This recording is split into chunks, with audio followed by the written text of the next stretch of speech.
あなたの担当医は本当に信頼できるお医者さんですか？ 1998 年6月24日、イギリスのマンチェスター。ここで81歳の女性キャスリーン・グランディが自宅で倒れているのが発見されました。駆けつけた医師は彼女の死を老衰と判断。その医師の名前はハロルド・シップマン。彼は死亡したグランディの担当医であり、町の住民からは長年信頼できる名医として信頼されていました。しかし実は彼には町の住民が知らない裏の顔が。シップマンは患者を診療する裏で麻薬に溺れていたんです。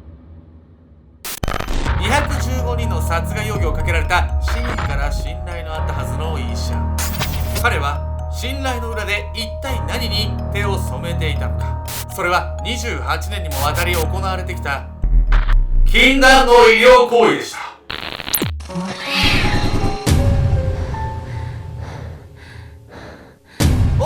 株式会社パンクシー大学生インターン募集中です。主婦の方も募集中です。ケンちゃんです。パティシエも来てね。やみやみこです。パティ。本日皆様にご紹介するのは死のドクターと呼ばれた医者シップマンについてなんです。215人殺しちゃって、現実的に本当なのかこれ。恐ろしいですよね、人数もされることは、僕ねこの話聞いた時に、やっぱ患者の立場って医者と比べるとね情報の非対称性というか、医者の方がねもちろんいろんな情報を持ってるわけなんで、圧倒的不利な立場なんだなってこうね思いましたよ。何かわかんないそれ。まずはシップマンに殺害容疑がかかるきっかけとなった殺人事件について見ていきたいと思います。医者への疑惑。遡ることおよそ24年前の1998年6月24日、イギリスの都市マンチェスターが今回の舞台。キャスリーン・グランディが自宅で亡くなっているのが発見されました。グランディの家族は担当医であったシップマンに連絡を入れます。到着したシップマンは死因を老衰と判断。81歳のグランディなら十分あり得ることでした。死亡診断書はシップマンが作成し、葬儀も滞りなく行われました。その後、遺産を整理していたグランディの娘に弁護士から連絡が入ります。お母さんの遺書をお預かりしています。この連絡に娘は驚愕。なぜなら娘も遺書を持っていたから。実の娘すらも知らない遺書の存在。一体どちらの遺書を尊重すべきなのか。そう考えつつも娘は弁護士から遺書を受け取りました。弁護士から渡された遺書を開いた娘はまたもや驚愕。その内容は遺産のほとんどをシップマンに譲るというものだったんです。娘を差し置き、なぜ担当医に遺産のほとんどを渡すのか。母グランディから聞いていたのとは違う遺言内容に娘は戸惑ったんです。しかもこの遺書には怪しい点が3つありました。1つ目は所有している家のうち1軒しか言及がないということ。住んでいない方の家は存在を知らないかのような扱い。2つ目は遺書がタイプライターで書かれていたということ。グランディはタイプライターを持っていなかったんです。3つ目はサインの筆跡が違うということ。遺書に残されたサインは明らかにグランディとは違う筆跡でした。これ絶対偽造した遺書じゃないの、そうですよね。グランディのね娘もそう考えて警察に相談したんです、そうしてシップマンに疑いの目が向けられるようになっていきました。警察はシップマンの診療所と家を捜索するとタイプライターを発見。遺書を書くのに使われたタイプライターだと判断されました。このことについてシップマンは時々グランディに貸していたと言い訳。警察は徐々にシップマンの言動に単なる老衰では片付けられない事件性を感じ始めたんです。そこでグランディの遺体を掘り起こし検視を実施すると、遺体から見つかったのは致死レベルの医療用麻薬。検視の結果、死亡までの3時間以内に医療麻薬を摂取していたことが判明。3時間以内といえばシップマンがグランディを訪問していた時間。なんかシップマンが麻薬を注射して殺したってこと？その可能性もねもちろんあるんですけれども、この真実を紐解くには、本日のメトラーキーワード医療用麻薬について紐解く必要があるんです。痛み止めなどを目的に医療の現場で使われる麻薬のこと。モルヒネなどが有名ですが、他にも種類は多様なんです。麻薬と聞くと危ない印象を持つかもしれないんですが、医師の指示に基づいた投与方法なら命を脅かすことはないんです。どれぐらいの医療用麻薬を摂取すると死に至るかというと、それは一概に何グラムとは言えません。なぜなら薬の使用状況によって致死量は大きく異なっていくから。どの薬を使ったのか、点滴摂取なのか、カプセル摂取なのか、常用しているのかといった要因で変わってくるんです。つまり多量のね医療用麻薬があったからといってね、それがねこう直接的に死因だとは断定はできないです。じゃあもうグランディもシップマンが殺したとは限らないってこと？そうですね、おっしゃる通りです。検視の結果を聞いてもシップマンは無実を主張しました。グランディの死因はあくまで老衰、医療用薬物が原因ではない、自分の医療行為に落ち度はなかったと。ならばシップマンへの疑いは遺書の偽造のみなのか、もうすぐ息を引き取りそうなグランディに目をつけ、あらかじめ偽の遺書を用意していたのかもしれません。しかし警察はそうは考えませんでした。一つはグランディが元気な老人であったから、老衰で亡くなりそうな状態には見えなかったという証言が集まっていたんです。そしてもう一つはシップマンに関すること。実はシップマンの診療所にはある黒い噂があったんです。黒いっていうからにはもうあんまり良くない噂なんでしょこれ。どんな噂か説明するには、まずね、シップマンがね、どんな医者だったのか、彼のね、経歴とかね、生い立ち含めてね、早速見ていきたいと思います。シップマンの栄光と失脚。遡ること48年前の1974年、イギリス中央部に位置するウエストヨークシャー。シップマンが医者になったのは28歳の時、ウエストヨークシャーの総合病院でキャリアをスタートさせます。若かりしシップマンは医療への情熱に溢れていました。忙しい診療の合間に最新の情報を集め、新しい技術を貪欲に習得。その姿は他の医師から天才と称されるほどでした。もちろん治療にも熱心、キャリアの中で得た知識と技術で患者を回復に導いていきました。こうしてシップマンは患者からはもちろん同僚からも尊敬を集める医者へと成長していくんです。一方で病院内ではある問題が浮上していたんです。それは医療用麻薬の消費量が異常に多いということ。警察が原因を探り行き着いたのはシップマンが書いた処方箋。必要以上の鎮痛剤、つまり医療用麻薬を処方していたんです。それも数件ではなく何件も同じような処方箋がありました。なぜ多量の医療用麻薬を処方しなければならないのか、一体どのような治療を施しているのか、実際に処方を受けた患者に確認してみると驚きの事実が。なんと患者は薬を受け取っていなかったんです。処方箋上は多くの薬が必要と書いておき、実際には患者には渡さない。つまりシップマンは医療用麻薬をくすねていたんです。一体何のために？それは自らに使うため。そう、シップマンは麻薬中毒に陥っていたんです。もう医者なのに？医者が麻薬中毒なの？日本でも身近にあるんですよ。医者がね、麻薬を所持して捕まった例とかも全然ありますし、いつでも薬が手に入ってしまうみたいな環境、それでどんどん溺れていっちゃって中毒者になっていったと考えられるんですよね。タクシーでもあった。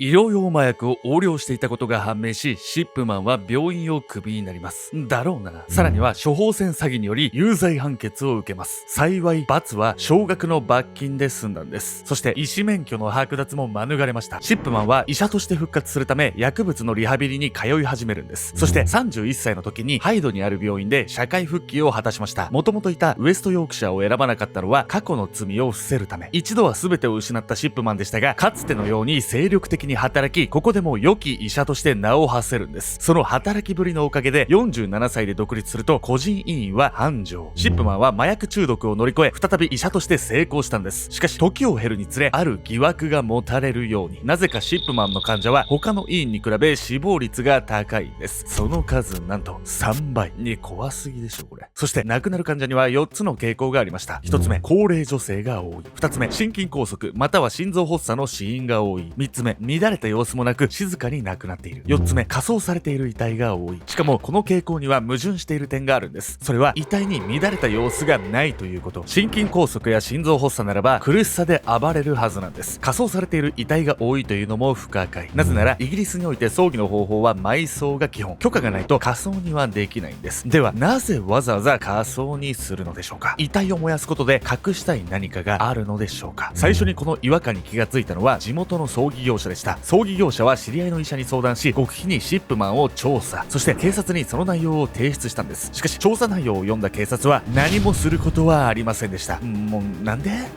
シップマンが患者の死亡に関与していることはない。たまたま死者が多いだけ。そう判断されてしまったんです。しかしその後グランディの事件があり、改めてシップマンの医療行為が調査されることになりました。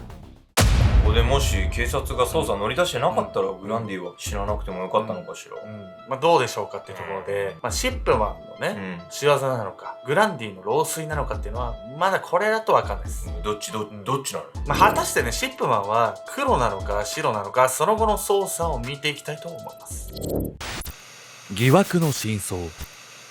シップマンの疑惑調査にあたり、過去に彼が死亡診断書を書いた患者の検視が行われることに。この検視で11体の埋葬遺体が掘り起こされました。そして遺体から見つかったのはグランディの時と同じ医療用麻薬、さらにカルテの偽造も発覚するんです。何の中毒症状もない患者にヘロイン中毒者などと嘘を記述したんです。検視で医療用麻薬が見つかった際に辻褄を合わせるための偽装だと警察は考えました。遺族への聞き込みも行われました。すると浮かび上がってきたのは名医とは程遠い言動の数々。死を伝える態度がとても冷たかった。救急車も呼ばず蘇生を試みることもしてくれなかった。仮装するように圧力をかけられた。などなど、これらの調査の結果判明したシップマンの手口はかなり手の込んだものでした。まずは患者の中から突然死亡しても怪しまれないターゲットを選びます。そして治療と称して致死量の医療用麻薬を処方。亡くなった後は突然死を怪しまれないよう死亡診断書を書き、証拠隠滅のため遺体は火葬に。犯行を隠す周到な手口。この方法でシップマンは何人もの患者に手をかけていたんです。最終的にシップマンは15名の殺害容疑で逮捕に至りました。しかし逮捕時には15名だった被害者が、その後の調査でさらに被害者がいることが明らかになるんです。驚くべきはその数、なんと合計215名。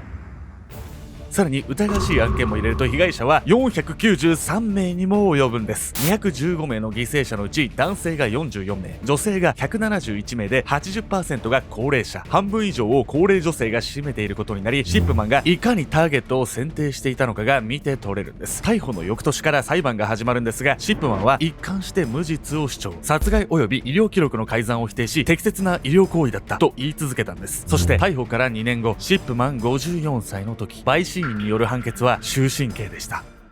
プロって判断されたわけだ。これだけね証拠があるとね、もう犯人としか思えないっちゃ思えないですよね。でも遺産目当てなのかしら。これはなんでだろう。実は違うんです。遺書を偽造したのはグランディの時だけなんです。じゃあ何が動機かというと、それはね10代の頃のある経験が影響し続けていたと言われているんです。死のドクターの原型。それはシップマンが17歳の時のこと。母親が肺がんで他界したんです。母親の最後はその後の彼の人生に影響を与えるほど衝撃的なものだったんです。とある休日の午前中、シップマンは家で母親と過ごしていた。痛い。余命宣告を受けるほどの末期がんだった母。苦しむ姿を見てもいられず、シップマンはこの日も医者を呼んだ。痛め止めの医療用麻薬を処方してもらうためだ。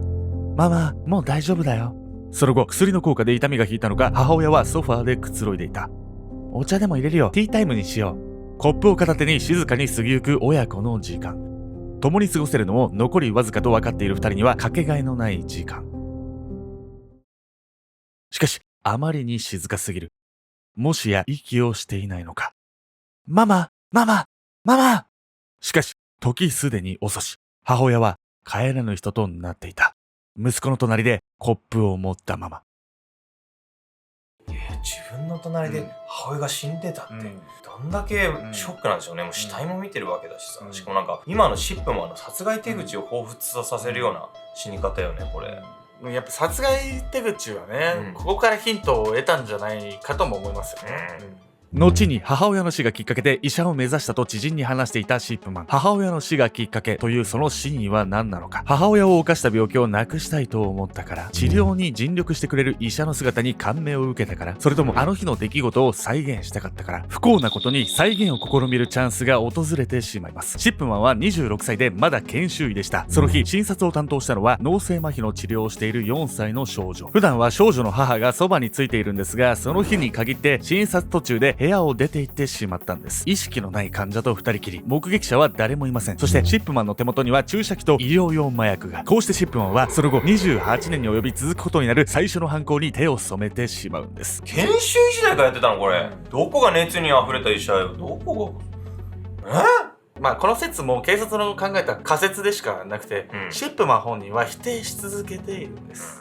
判決から3年後、無実を主張したままシップマンは独房で自殺。動機は語られぬまま真相は彼と共に消えていってしまったんです。患者のみならず自身にも薬を使い中毒者になったシップマン。母親の身に起こったことを自分でも体験したかったのかもしれません。被害者に女性高齢者が多いことにも母親の面影を見てしまいます。母親がもし生きていれば被害者たちと同じぐらいの年齢になっていたはず。シップマンの自殺という結末を迎えたこの事件はその後の医療業界に影響を及ぼしたんです。麻薬処置の監視制度、死亡診断書偽造を防ぐ運用、仮想要求方法の変更などといった動きがあったんです。二度と同じ悲劇が起こらないよう医療体制の見直しが行われたこの出来事をイギリスではシップマン効果と呼ぶそうなんです。というわけでね、皆さんなんとですね、1月20日の9時からインスタライブをやります。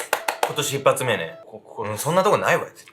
アカウント名と、あと概要欄と固定コメントにね、インスタのリンクあるんで、最近ね、インスタの方もね、ちょいちょい僕ら最近ライブとかもね、復活してきて。結構ね、視聴者のみんなと会話するのが楽しいのよ。その招待してね、コラボっていう機能があるのよね。なんかそうっすね。おじさんおばさんみたいな感じになっちゃう。じゃあ、エクストリームサンダーマウンテンってやつ知ってる昨日。エクストリームサンダーマウンテン。なんかもう、今バグってたよ。入れ替わっちゃうってことでしょ。